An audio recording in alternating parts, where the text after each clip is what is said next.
For the first time, South Carolina could have rules for tethering dogs outside. News 2's Stetson Miller explains how these proposed rules could keep dogs safe. Francis R. Willis, SPCA, tells me that dogs can suffer serious injury from being tethered outside.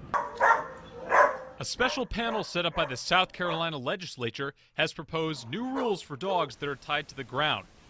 The potential rules would require that dogs be able to move around comfortably and be in humane conditions. In order for a dog to be considered living in a humane environment, they must have food, shelter, and water.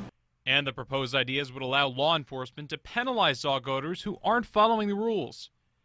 Kim Olmstead, who's the executive director of the Francis R. Willis SPCA in Somerville, says they need those rules for dog tethering in Dorchester County.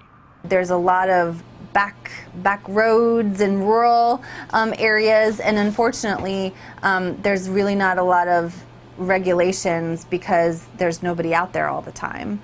Therefore, we have had several cases come in that we have had embedded collars, and in fact that the collar was a very heavy, large chain. And the issues with no rules on tethering aren't just leaving dogs in inhumane conditions. Keeping an animal chained and or tethered for an elongated period of time, it breeds aggression, and it is zero quality of life for that animal. The proposed rules on tethering will be considered in January when legislators return to Columbia.